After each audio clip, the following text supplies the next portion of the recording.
Corona টিকায় বিরল পার্শ্ব প্রতিক্রিয়া। অ্যাস্ট্রাজেনেকা সংস্থায় তৈরি কোভিশিল্ড যারা নিয়েছিলেন, এই খবর জানার পর তাদের রাতের ঘুম উড়েছে।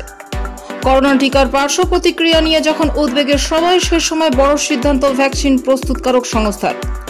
অ্যাস্ট্রাজেনেকার তরফে জানানো হলো, তারা গোটা বিশ্ব থেকে তাদের তৈরি কোভিড ভ্যাকসিন তুলে নিচ্ছে।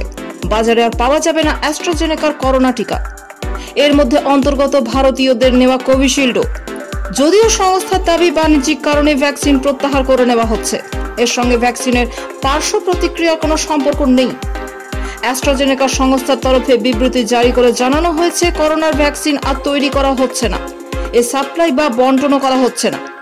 বাণিজ্যিক কারণেই তারা সংস্থার সমস্ত দেশ থেকে করোনা টিকা প্রত্যাহার করে নেওয়ার সিদ্ধান্ত নিয়েছে।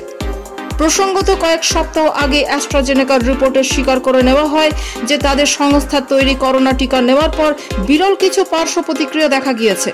থ্রম্বোসিস থ্রম্বোসাইটোপেনিয়া সিনড্রোম নামে এক ধরনের পার্শ্ব প্রতিক্রিয়া দেখা গেছে, যেখানে শরীরে রক্ত তঞ্চন বা রক্ত জমাট বেঁধে যাচ্ছে।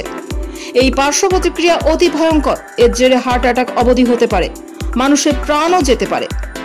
যদিও ভ্যাকসিনের পার্শ্ব প্রতিক্রিয়ার সঙ্গে বাজার থেকে ভ্যাকসিন তুলে নেওয়ার কোনো সম্পর্ক নেই বলে দাবি করেছে অ্যাস্ট্রাজেনেকা। তাদের কথায় এটি সম্পূর্ণভাবেই কাকতালীয় ঘটনা। ইতিমধ্যে ইউরোপিয়ান ইউনিয়নে এই ভ্যাকসিন ব্যবহার বন্ধ করে দেওয়া হয়েছে। ব্রিটেন ও অন্যান্য দেশেও এই ভ্যাকসিন প্রয়োগ বন্ধ করা এবং ভ্যাকসিন প্রয়োগের আবেদন জানানো হয়েছে। অ্যাস্ট্রাজেনেকার তৈরি জেভারিয়া ভ্যাকসিন প্রয়োগে শরীরে রক্ত জমাট বাঁধা ও প্লেটলেটের সংখ্যা কমে যাওয়ার মতো ভয়ঙ্কর পার্শ্ব প্রতিক্রিয়া দেখা গিয়েছে। ব্রিটেনে কমপক্ষে 81 জনের মৃত্যু হয়েছে এই উপসর্গ নিয়ে।